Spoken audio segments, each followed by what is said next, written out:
TikToker Laila এবার সামাজিক যোগাযোগের মাধ্যমে নিজের গলায় গান গেয়ে ব্যাপকভাবে ভাইরাল হয়েছেন। তো ভিউয়ার্স, বিস্তারিত জানতে হলে পুরো ভিডিওটির সঙ্গে থাকুন। সেটা দেখছো? ওই যে ভাইরাল যেটা এখন হ্যাঁ, ভাইরাল যে চল। কথায় আছে টিকটকাররা নাকি একটু ব্যতিক্রম হয়, তাদের মধ্যে অ্যাবনর্মালিটি একটু কাজ করে বেশি।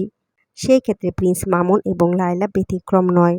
অনেকে বলছে প্রিন্স মামুন এবং লায়লার কারণে জনজীবন অতিষ্ঠ হয়ে পড়ছে, আবার অনেকের বিনোদনের মাধ্যম হচ্ছে প্রিন্স মামুন এবং লায়লা। এবার টিকটকার লায়লা সোশ্যাল মিডিয়ায় ভাইরাল হয়ে গিয়েছেন। মামুনকে নয়, বরং তার নিজের গানের ভয়েস দিয়ে ভাইরাল হয়েছেন। আশিকি সিনেমার জনপ্রিয় একটি গান গেয়ে সমালোচনার শিকার হয়েছেন লায়লা। গানের সাথে সাথে তার অভিনয় নিয়েও অনেকে ট্রোল করেছে এবং প্রিন্স মামুন লায়লার গানটি নিয়েও ট্রোল করেছেন।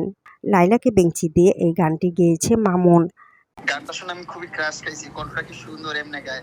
গানটা কিভাবে গায়?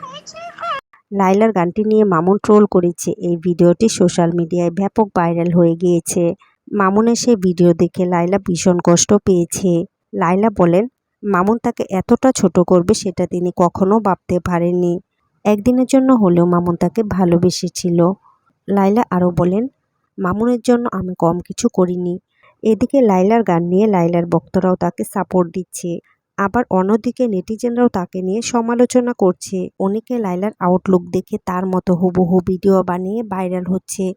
তো ভিউয়ার্স, লায়লার গাওয়া এই গানটি আপনাদের কাছে কেমন লাগলো তা কমেন্টে জানাবেন অবশ্যই। আর বিনোদন জগতের এমন লেটেস্ট আপডেট পেতে আমাদের চ্যানেলটিকে সাবস্ক্রাইব করে আমাদের সঙ্গে থাকুন।